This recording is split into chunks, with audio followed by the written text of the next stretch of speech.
Teva, le danseur de Tahiti. Gestes, tatouages, mémoire et rêves polynésiens. Kyle, le lycéen de Moorea. Passeport français et sang chinois. Tous deux, pour des raisons différentes, mais au même moment, veulent résoudre une énigme, celle de leurs origines. En remontant la piste de leurs ancêtres, peut-être parviendront-ils à lever le voile sur la manière dont des hommes, voici plusieurs milliers d'années, partirent à la conquête des archipels du Pacifique.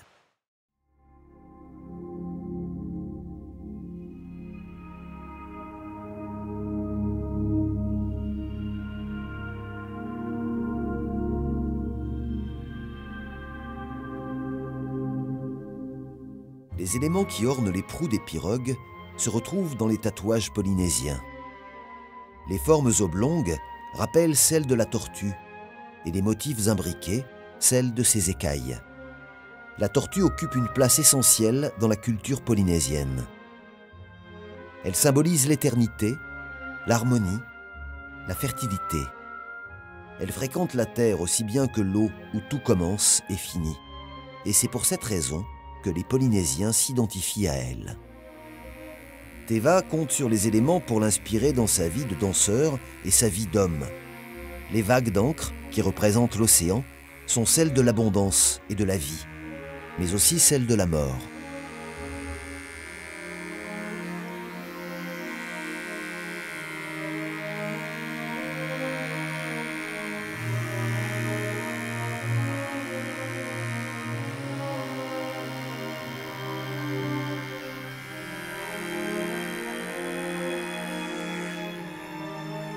Le soleil, les dents de requin, les énatas, qui représentent l'être humain.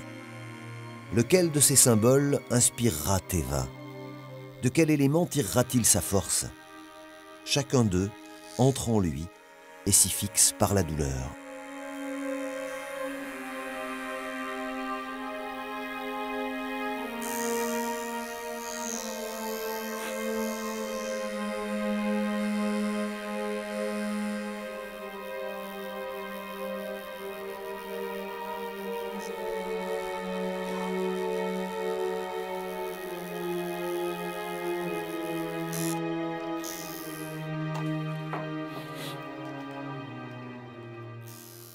Les tatouages polynésiens ornent le corps des surfeurs du monde entier. Combien sont-ils à comprendre que leur peau raconte l'histoire de tout un peuple et dresse la carte de ses mythes et de ses croyances.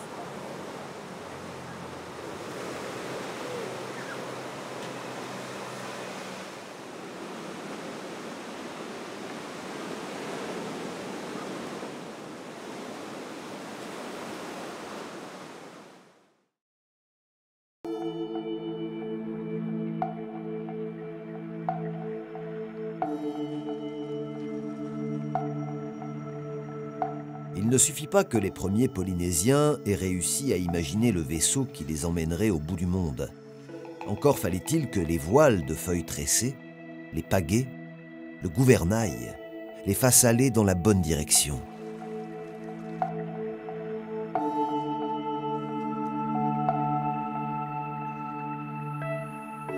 Sur le pont d'une pirogue de l'opération Hokulea, des hommes et des femmes gravent, comme le faisaient leurs ancêtres, la boussole qui donnait les points de repère nécessaires.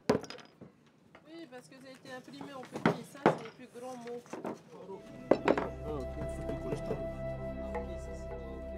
Elle a été reconstituée par le grand navigateur hawaïen Nainoa Thompson.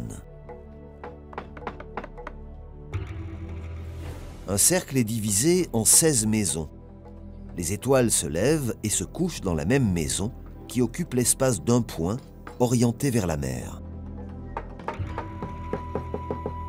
La maison orientée à 90 degrés doit rester perpendiculaire au cap choisi par le capitaine.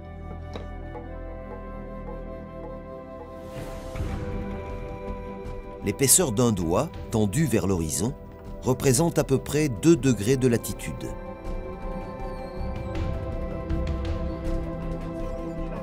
L'angle entre le pouce parallèle à l'horizon et le majeur pointé vers le ciel, 16 degrés.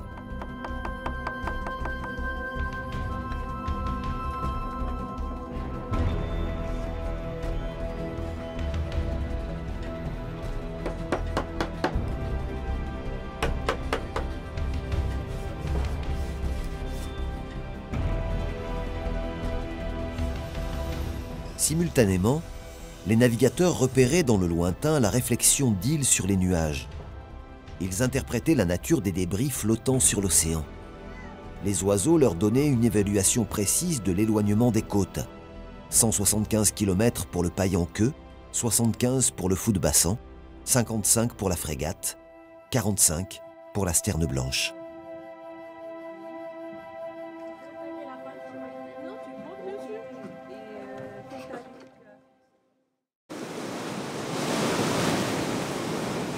L'océan attend.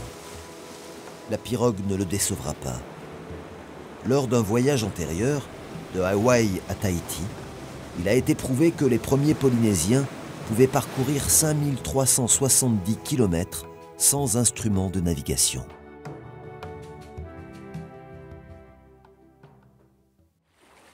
Les Polynésiens lisaient la voûte céleste comme une carte inversée.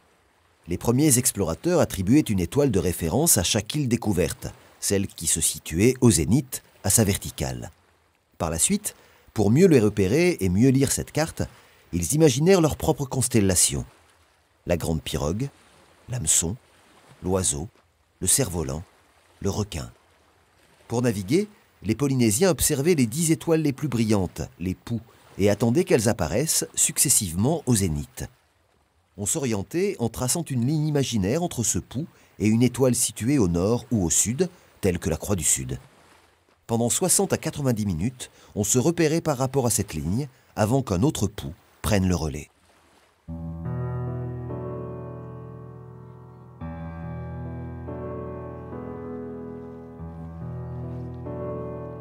Fafaité signifie réconciliation. En effet, il s'agit ici de se réconcilier avec des connaissances presque perdues, telles que la navigation aux étoiles, au vent, aux oiseaux, à la houle, au soleil.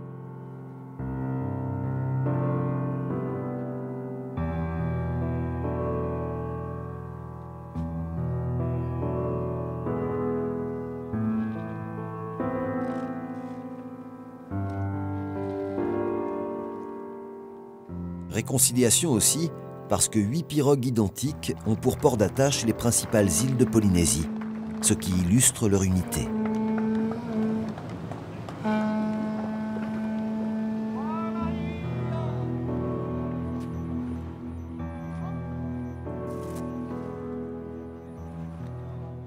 La pirogue prend le large. Elle partira, comme chaque fois, aidée des étoiles, des vents et de la mémoire, pour rappeler aux autres habitants du triangle polynésien que le même sang coule dans leurs veines.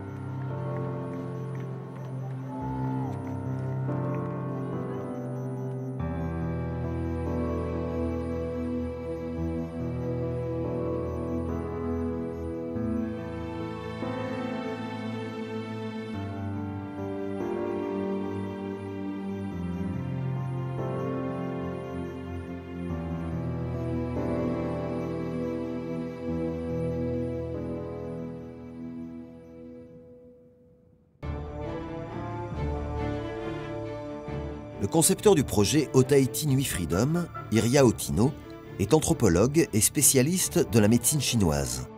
Il a occupé de hautes fonctions aux Nations Unies et à la présidence de la Polynésie française. Il rêve depuis longtemps de cette traversée mythique, de la Polynésie à la Chine, d'où sa femme est originaire. Pour que l'expédition Otaheite Nui Freedom soit une célébration, mais aussi une démonstration, il a étudié tous les détails de la pirogue polynésienne traditionnelle. La pirogue polynésienne, ancêtre du catamaran, c'est avant tout un concept, celui d'une coque équilibrée et stabilisée par un flotteur. Les masses de l'une et de l'autre ont été déterminées en plusieurs millénaires, peu importe la taille de la pirogue si ces principes sont appliqués. L'équipage de Otaheite Nui Freedom est conduit par un capitaine tahitien légendaire, Punua.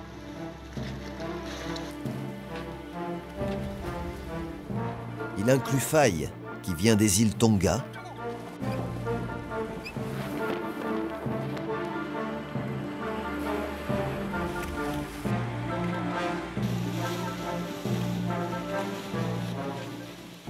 Hervé, qui, le reste du temps, élève des chèvres aux îles Marquises,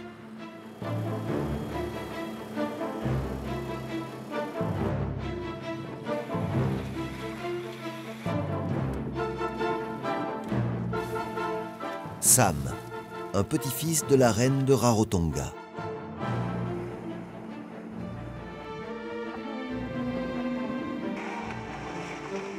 Ces hommes se préparent à un long voyage. Il devrait durer 95 jours. Destination, Shanghai.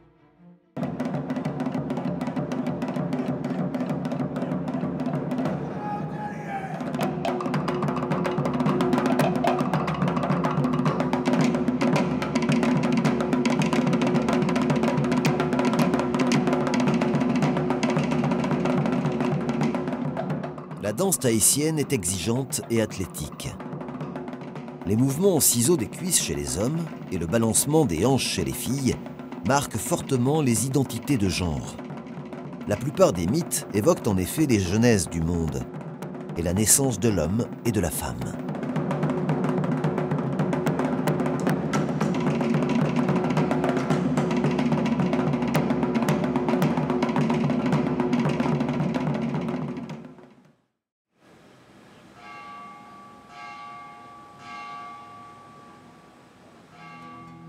Un même retour aux sources se produira peut-être pour la communauté chinoise de Tahiti, dont les repères s'érodent au fil du temps parmi les jeunes générations.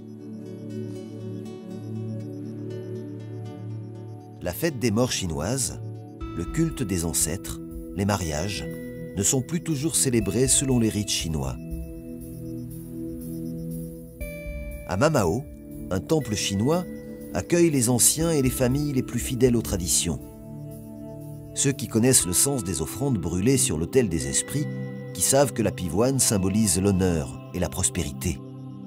Ceux enfin qui honorent Guangyu ou Kanti, une figure divinisée très populaire dans la région du fleuve des Perles, d'où sont venus la plupart des Hakka et Punti de Polynésie française. Le temple chinois est l'un des derniers lieux où règnent encore les traditions. 2 lions offerts par la République populaire de Chine en gardent l'entrée.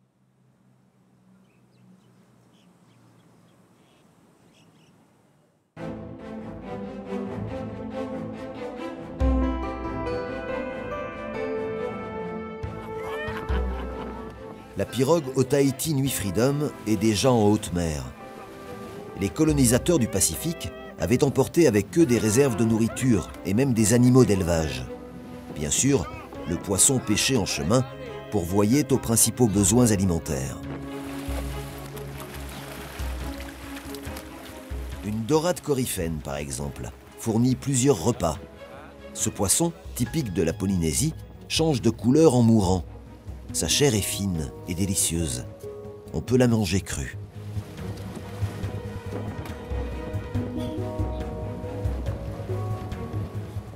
De si longues traversées sur des pirogues qui emportaient parfois 30 personnes obligeaient à conserver les aliments, par exemple par séchage.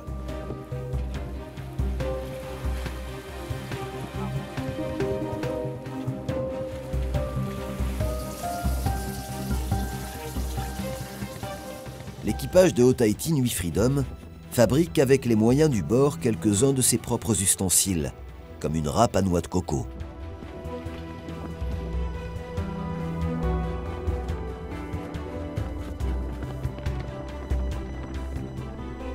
Ainsi s'organise la routine à bord du navire, dont la résistance et la vélocité ne déçoivent pas. Un compte-rendu est établi, même pour chacune de ces journées ordinaires.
soudain, pour reprendre les mots de Jacques Brel, le temps s'immobilise.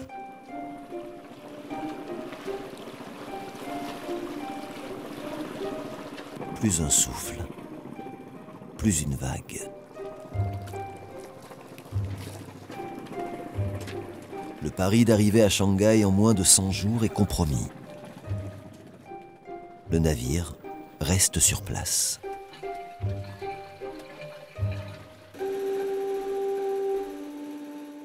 Comment les ancêtres navigateurs pouvaient-ils se libérer de ces moments interminables où l'esprit se lasse, où les animosités s'éveillent, où le découragement s'installe?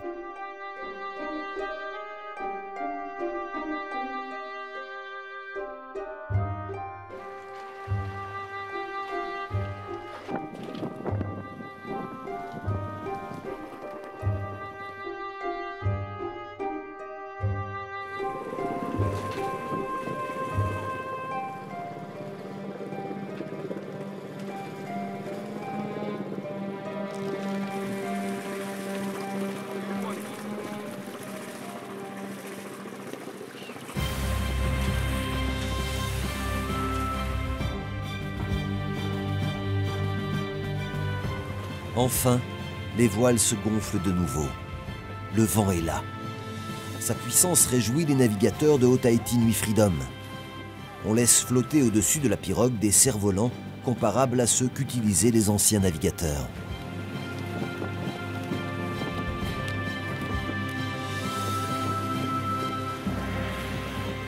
Pour les colonisateurs venus de Chine, il fut jadis un ennemi qui soufflait le plus souvent à contresens, allié à des courants de surface adverses qui compliquaient encore davantage la progression.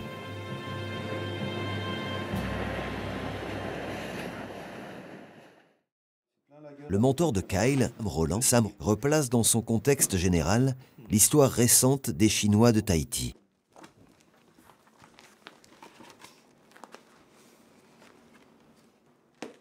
Le labo. Reine de Wahine et sa famille, Teraupo, ici. Ça, c'est l'histoire. Hein.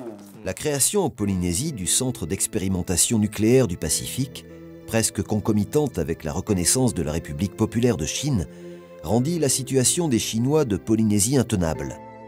Alors même que la Chine communiste les rejetait, les Français pouvaient les soupçonner d'espionner à son profit la progression de la France vers la dissuasion nucléaire.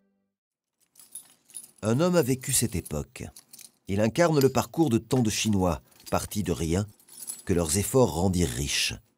Il se nomme Paul Chichong. C'est l'un des plus grands collectionneurs d'art français. Oh.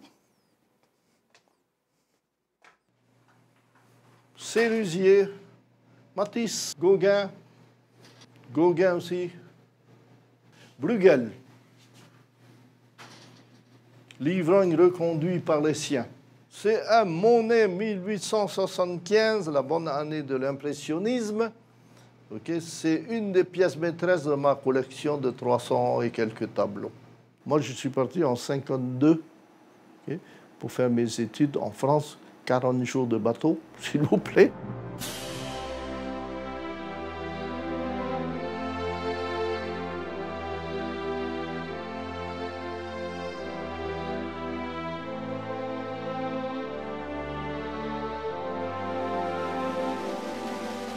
Heureusement, on était tous une bande de jeunes et on était en 4e classe, s'il vous plaît, à fond de cale.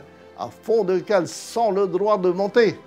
On nous confinés en bas, comme on était jeunes. Alors, après, arrivé à Marseille, après 40 jours, ça va, à bord du bateau, qui t'a ukulélé. Et ça commence le problème.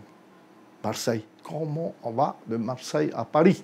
Première grande ville, Lyon. Lyon, tu as le droit de descendre un peu, mais attention, ne rate toujours pas le train, il s'arrête 2-3 heures et tu embarques ensuite. Ok, embarqué. Lyon, Paris. Hein? Lyon, Paris, c'est bien. Ah, Paris, terminus. Terminus, tout le monde descend. On descend à la gare de Lyon. Attends un peu. Laisse-moi te poser une question. Il y a quelques minutes, quelques secondes, tu as dit qu'il ne faut surtout pas descendre à Lyon. Lyon, c'est Lyon, Paris. Et puis à Paris, je descends à Lyon, gare de Lyon, gare de Lyon. Et alors je reviens en arrière. Alors, mais non, idiot. Paris, c'est la gare de Lyon.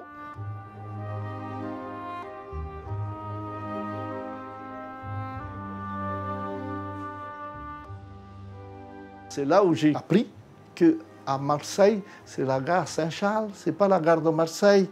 Hein? Et à Lyon, c'est pas la gare de Lyon, c'est la gare Perrache. On a dit, ils sont fous, ces Français. À Lyon, c'est la gare Perrache, et à Paris, c'est la gare de Lyon.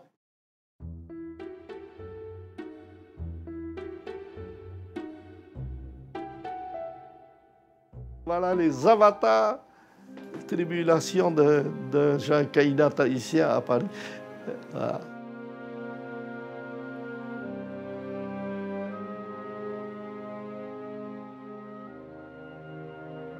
Grenier Rousseau, Why Not? Magritte, intitulé Le monde poétique. Un œil sorti de son orbite, c'est poétique ça? Bon, Why Not, hein? C'est lui qui le dit, hein? Bon, qui le disait. Signac. Nous, les Chinois, on n'avait pas la nationalité française, on n'était pas boursiers, les autres étaient des boursiers. Et bon. Alors nous débrouillez-vous. Alors nous, on arrive à Paris, moi j'ai entendu vaguement dire l'un des plus grands lycées, c'est Louis le Grand.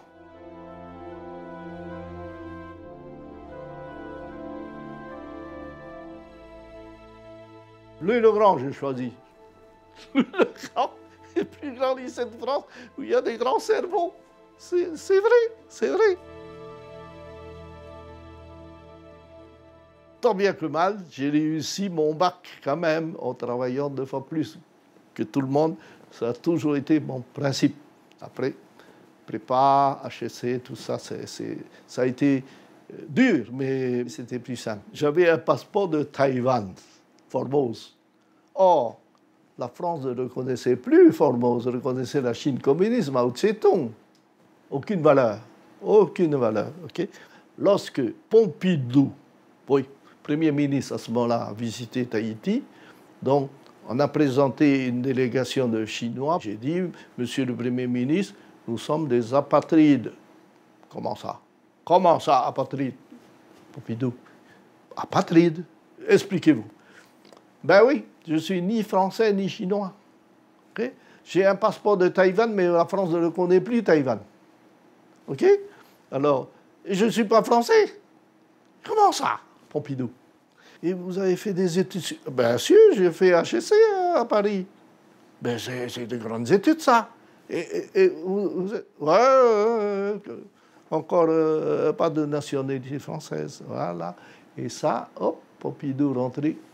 De Gaulle existait encore à ce moment-là. Hein, et De Gaulle et Pompidou, pop, tous les Chinois de Tahiti, français. Enfin, tous les Chinois nés à Tahiti, hein, français. Voilà comment, en 1971 ou quoi, ou 72, tous les Chinois de Tahiti sont devenus français.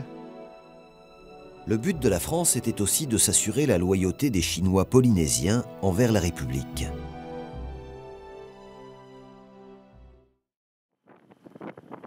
À bord du Haut-Tahiti Nuit Freedom, les vents jusqu'alors favorables deviennent menaçants.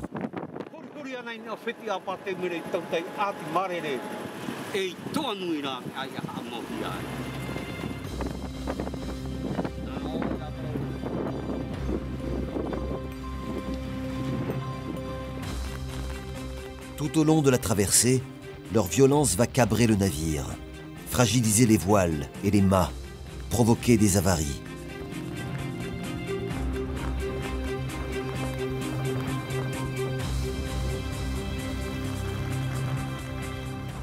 Des vagues de 6 mètres se fracassent sur le pont.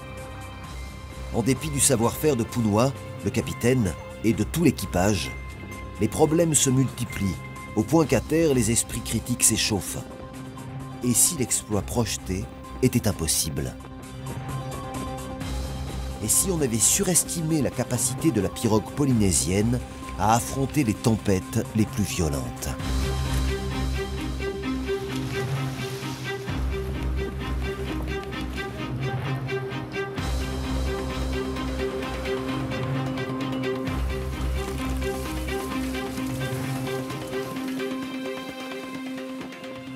l'expédition prend du retard.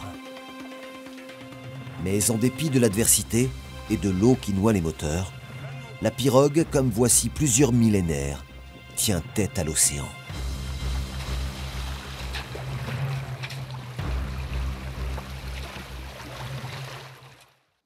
Mais lui, il avait dit que c'était impossible que ça casse. Le chariot? Christophe. Ah non, le chariot, c'est sur un empannage, non? Non. La baume n'est pas Non. passée? Non. Sur une survente? Oui, c'est une survente. Pac, ça lâché, ça déchire la voile aussi.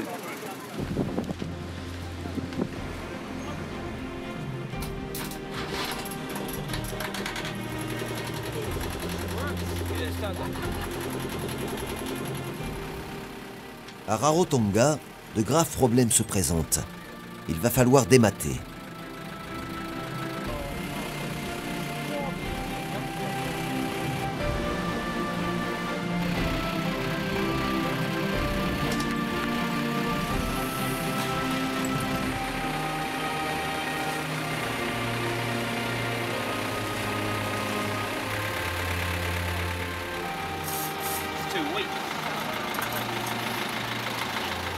Il n'y a plus rien au milieu, non? Non, normalement, il y a des billes. Des billes là, qui sont là. Elles ont sauté toutes? Bah, On en a récupéré quelques-unes. Hein.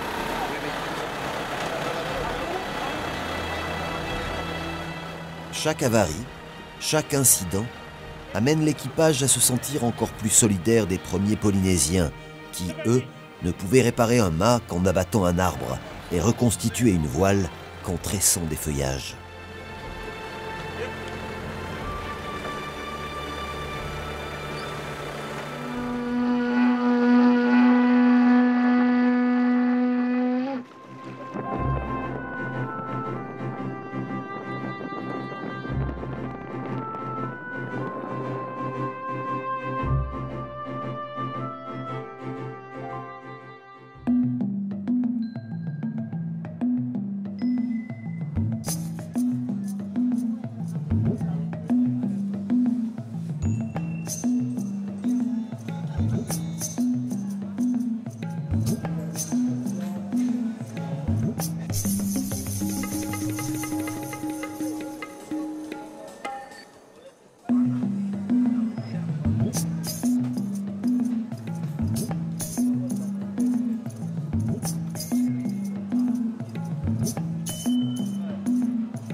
Les Chinois ont inventé les cartes à jouer et les dominos. Le mahjong est l'un de leurs jeux les plus anciens. Dans sa quête des traditions chinoises, Kyle a trouvé une personne âgée, Stella, 92 ans, qui manie les tuiles en véritable championne. Les règles sont complexes et Kyle peine à reconnaître les sapèques, les ligatures et les myriades. Au dos des chaises figure encore l'inscription KMT, Kuomintang, le nom du parti nationaliste chinois fondé par Sun Yat-sen et dirigé ensuite par Chiang Kai-shek.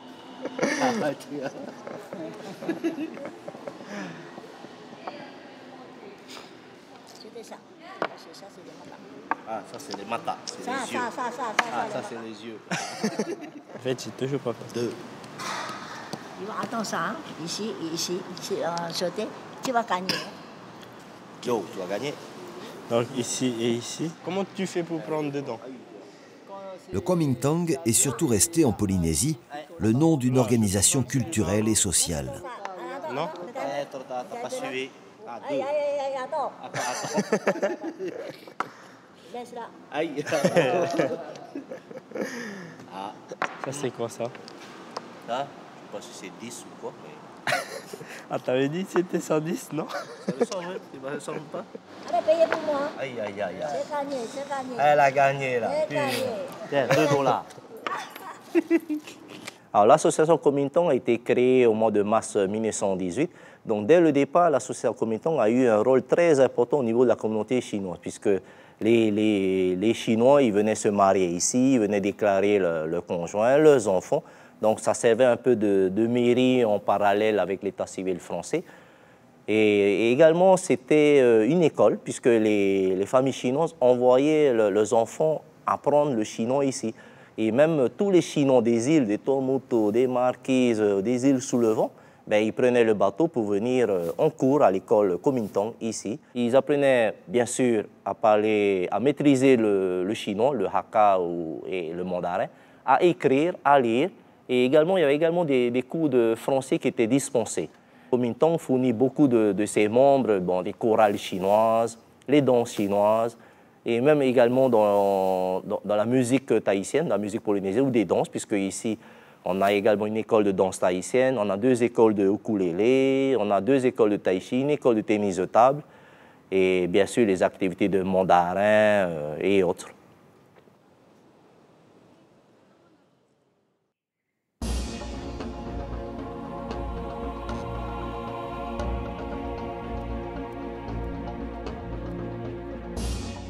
Devant le temple, le marae qu'il avait choisi pour décor, Teva se sent enfin inspiré par les esprits.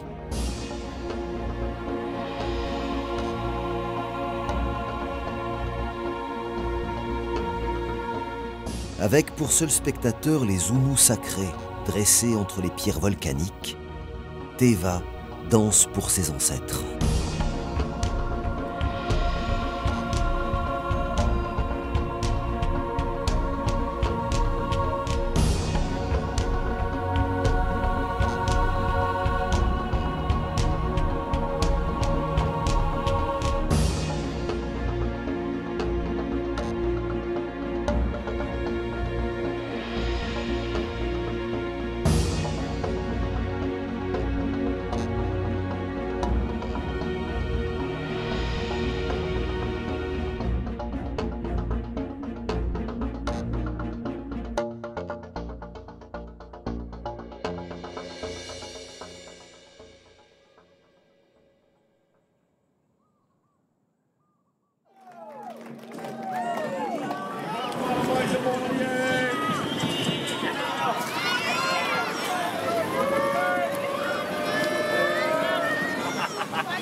La pirogue est partie de Tahiti.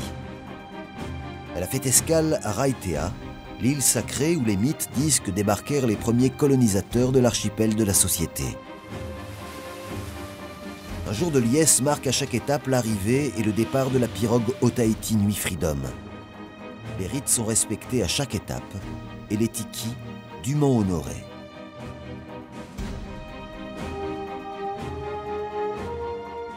Entre Raitea et Rarotonga, aux îles Cook, des intempéries contraindront l'équipage à réparer le mât et à se figurer les problèmes semblablement endurés par les premiers navigateurs du Pacifique.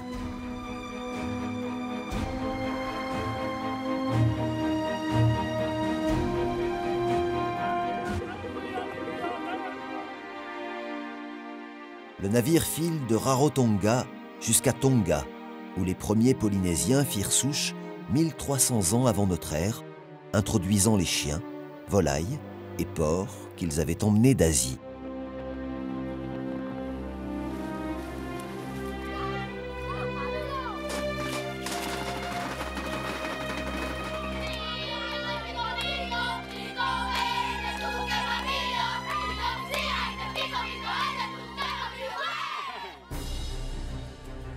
Tonga-Fidji, puis Fidji-Vanuatu.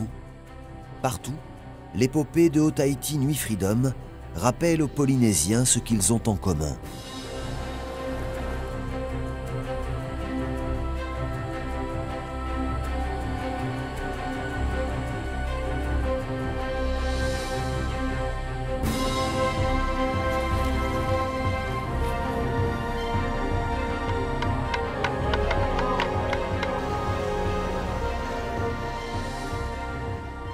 Du Vanuatu, où fut établi que l'origine des Polynésiens était bien asiatique, la pirogue met le cap sur les îles Salomon, l'une des étapes initiales de l'expansion des premières populations du Pacifique.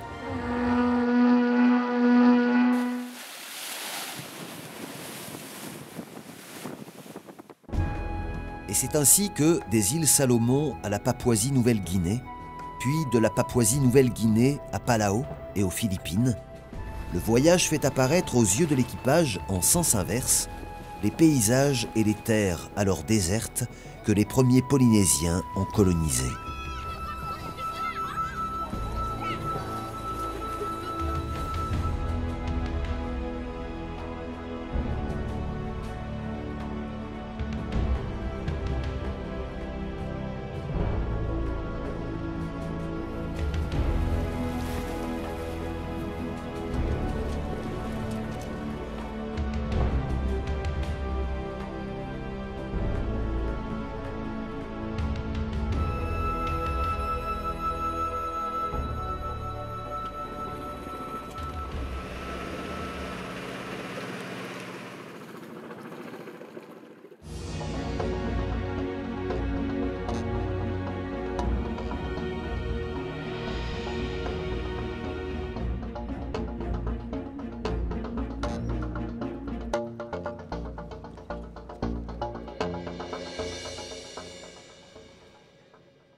Les premiers colonisateurs s'installèrent sur chaque archipel.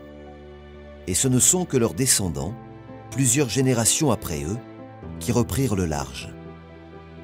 Le voyage dura longtemps. Il permit de disséminer dans le Pacifique des usages venus de très loin.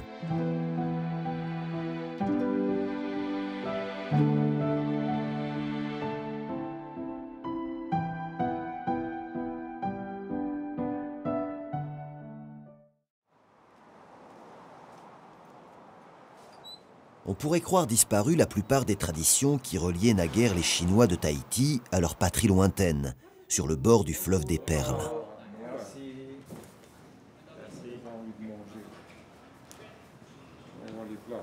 Elles subsistent pourtant là où l'on ne penserait pas forcément à les chercher, dans le fond des woks et des assiettes de porcelaine.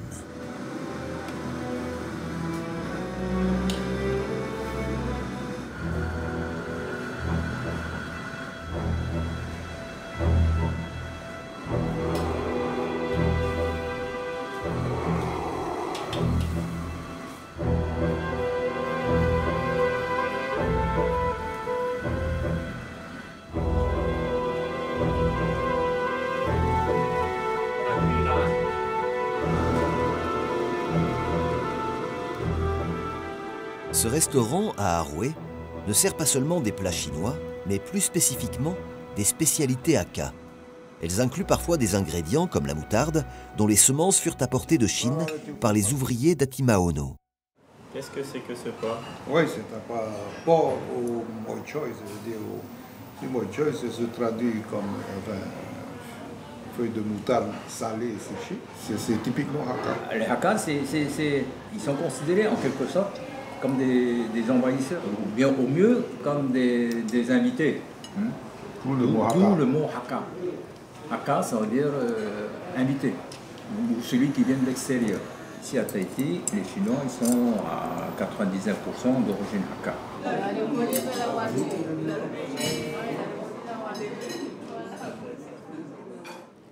La langue est souvent l'élément par lequel se perpétue une culture. La langue Hakka se perd peu à peu, même dans la région de Canton. Certains Chinois rêvent qu'elle survivra à Tahiti, malgré la désaffection des jeunes qui lui préfèrent l'anglais ou le mandarin. Désolé grand-père, je parle pas Hakka. C'est dommage que tu n'as pas appris le Hakka. Oui.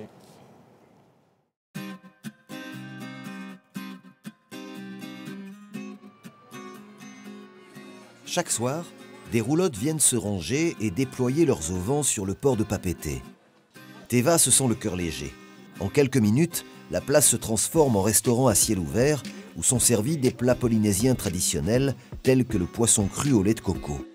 Le jeune danseur a accompli sa mission, mais son voyage ne fait que commencer.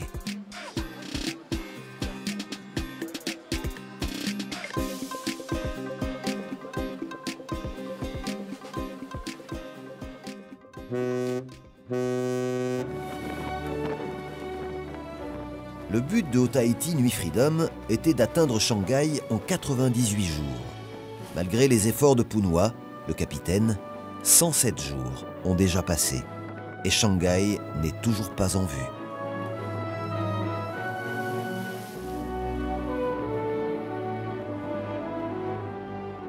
C'est une autre cité chinoise qui se profile sur la côte. Shanwei, dans la province de Guangdong. Précisément la région d'où partirent, il y a 6000 ans, ces voyageurs inconnus qui marchèrent jusqu'à Taïwan pour y fonder la population qui, 2000 ans plus tard, partirait à la conquête du Pacifique.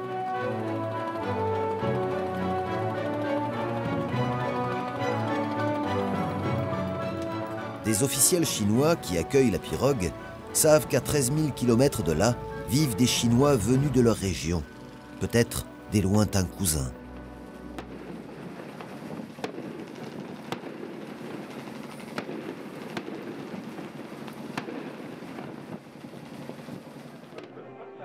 Le président de la Polynésie française, Oscar Tumaru à cette époque, a fait le déplacement pour féliciter Iria Otino d'avoir su démontrer la capacité des explorateurs polynésiens des origines à traverser le plus grand océan du monde.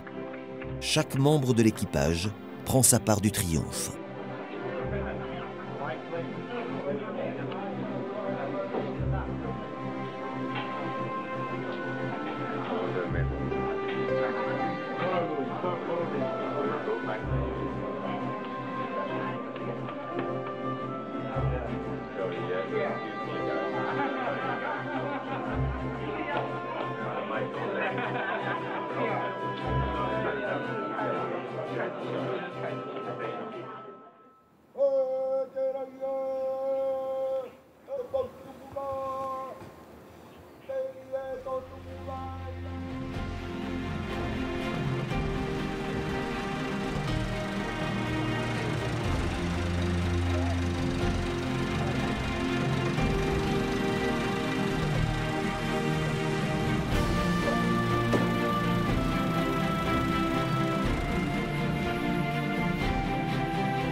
L'arbre dans lequel Pitoré a taillé sa pirogue, selon les traditions les plus anciennes, n'a pas quitté la terre sur laquelle il a poussé.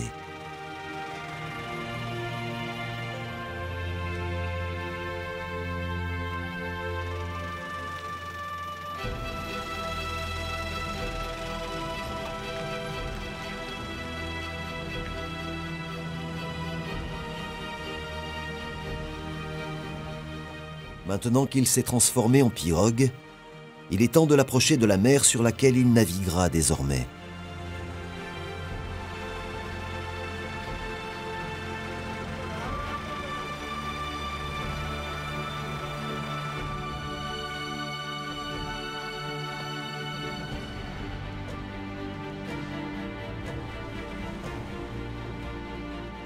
Il reste encore sur cette berge de Moorea à préparer et assembler le balancier, la voile triangulaire et le bras du flotteur.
Le mât est prêt à recevoir la voile.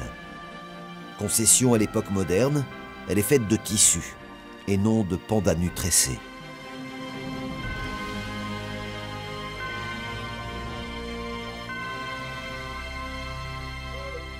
En quelques semaines, Teva a rejoint l'univers spirituel de ses ancêtres. Il sait désormais pourquoi la pirogue revêt pour son peuple une valeur sacrée. Les esprits du temple devant lequel il a dansé sont aussi là, dans chaque fibre de bois de cette embarcation. Elle n'est pas seulement un moyen de transport, mais une autre demeure des dieux. On n'en dresse pas la voile, on n'y met pas le pied sans une brève invocation intérieure.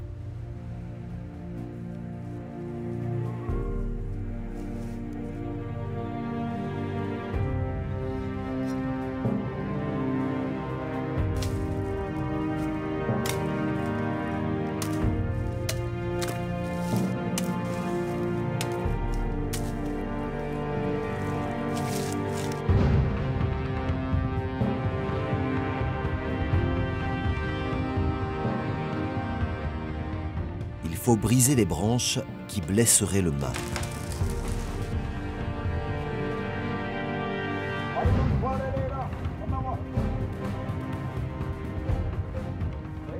Teva a invité Kyle à partager avec lui un moment où ils vogueront ensemble, Polynésiens et Chinois, qui ont cherché leurs racines dans des directions opposées avant de se rendre compte qu'elles étaient les mêmes, quelque part en Chine, du côté du fleuve des Perles.